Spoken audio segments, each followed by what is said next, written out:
नमस्कार दोस्तों, हमारी आज की कहानी का नाम है विश्वास। देख लिया मुकुल, मैंने कहा था ना, तू बेकार ही समय और पैसा लगा रहा है। ये औरत कुछ नहीं कर सकती, सारा दिन सबकी बुराई भलाई में लगी रहती है। अगर ये पढ़ती होती तो आज ये पास ना हो जाती। तुझे तो हमारी बात गलत लगती थी। आज जब सुहानी का सरकारी परीक्षा का रिजल्ट आया जिसमें वो पास ना हो सकी थी, तो उसकी सास उर्मिला जी ने उसे और मुकुल को ताने देने शुरू कर दिए। सुहानी बचपन से सरकारी नौकरी में जाना चाहती थी, लेकिन पढ़ाई पूरी होने से पहले ही अच्छा रिश्ता आने पर उसकी शादी कर दी गई थी।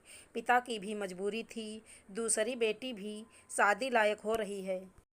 शादी के बाद सुहानी की पढ़ाई की इच्छा देख मुकुल ने उसे पढ़ाई पूरी करने के लिए प्रोत्साहित किया।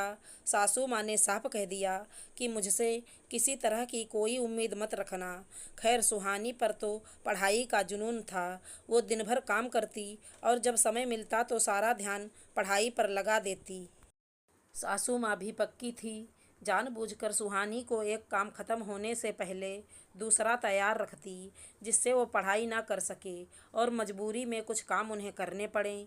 और मुकुल के सामने उर्मिला जी ऐसे दिखाती जैसे वो सुहानी को पूरा दिन कुछ काम ना करने देती हों। अब ग्रेजुएशन तो थोड़ा कम ज़्यादा करके पास हो गई, लेकिन सुहानी जानती थी कि सरकारी नौकरी की परीक्षा इस तरह पास ना हो पाएगी। मुकुल उसे हिम्मत देता, तुम पूरा ध्यान पढ़ाई पर लगाओ, मैं हूँ ना, सब संभाल लूँगा।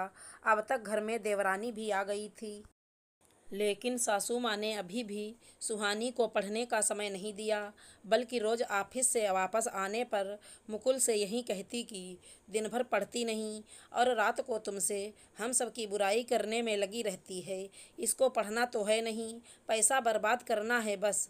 आज जब रिजल्ट में सुहानी का नाम नहीं आया तो सासू माँ ने फिर मुकुल से यही सब कहा। आज तो मुकुल को भी गुस्सा आ गया। उसे अपनी माँ की बात सही लगी, क्योंकि कभी कभी तो सुहानी अपनी परेशानी उसको बताती ही थी। कुछ दिन बाद दोनों भाइयों के आपस के झगड़े में सास ससुर ने मुकुल और सुहानी को घर से बेदखल कर दिया। उर्मिला जी का यह भी सोचना था कि जब अकेली रहेगी और सारी जिम्मेदारी सिर पर पड़ेंगी तो पढ़ाई का सारा भूत उतर जाएगा। इसलिए उन्होंने उन दोनों को घर से अलग कर दिया। हुआ इसके उलट, अलग होते ही सुहानी ने अपने हिसाब से घर के सारे काम मैनेज किए और पढ़ाई का समय निकालने लगी। और फिर से परीक्षा दी। जिस दिन रिजल्ट आना था, मुकुल घर से चला गया। पास तो तुम्हें होना नहीं है, मेरे सामने रोने का नाटक लेकर बैठ जाओगी, इसलिए मैं घर से ही चला जाता हूँ, शाम को आऊँगा। पति की इस बेरुखी से सुहानी बहुत उदास थी। उसका भी मन नहीं हो रहा था रिजल्ट देखने का। फिर भी उसने थोड़ी देर बाद रिजल्ट खोल ही लिया। स्क्रीन पर सुहानी के नाम के साथ पास लिखा था, जिसे देखकर उसकी आंखों से खुशी के आंसू बहने लगे। उसकी बेटी आरू उसे रोता देखकर घबरा गई। आरू ने अपने पापा को फ़ोन किया, पापा जल्दी घर आओ, मम्मी रो रही हैं। बेटा, तुम्हारी मम्मी पास नहीं हुई होंगी, इसलिए रो रही होंगी, तुम घबराओ मत, मैं थोड़ी देर में आता हूँ, मुकुल गुस्से से बोला। तभी सुहानी ने आरू के हाथ से फ़ोन लिया और बोली, मैं पास हो गई, आज मेरा सपना पूरा हो गया, आपकी मेहनत और मेरा विश्वास जीत गए। क्या सच? सुनकर मुकुल की आंख में भी खुशी के आंसू आ गए। मैं अभी घर आता हूँ। थोड़ी देर में मुकुल घर आया, साथ में मिठाई का डिब्बा भी था। आते ही मुकुल ने सुहानी को गले लगा लिया। आज तुमने मेरी इज्जत रख ली, मैं तो उम्मीद ही छोड़ चुका था, यह तुम्हारा ही विश्वास था जो जीत गया। आज सुहानी के जीवन का सबसे खुशनुमा पल था। इस पल को वो जीना चाहती थी, मुकुल के प्यार और विश्वास के साथ। मुकुल ने अपनी माँ को फ़ोन किया, माँ, आज सुहानी सरकारी अफसर बन गई है। हर समय बुराई भलाई में लगी रहने वाली सुहानी का विश्वास आज जीत गया। अब मुझे समझ आ गया कि कौन सच बोल रहा था।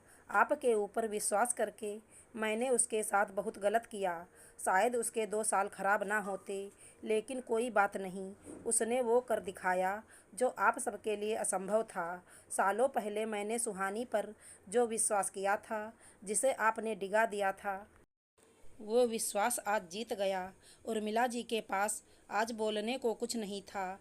वो शायद ये भूल गई थी, जिसे अपनी ज़िंदगी में कुछ करना होता है वो अपनी मेहनत के बल पर करके रहता है, फिर चाहे उसके रास्ते में कितने भी रोड़े अटकाए जाएं। आशा करती हूँ हमारी कहानी अच्छी लगी होगी। धन्यवाद दोस्तों।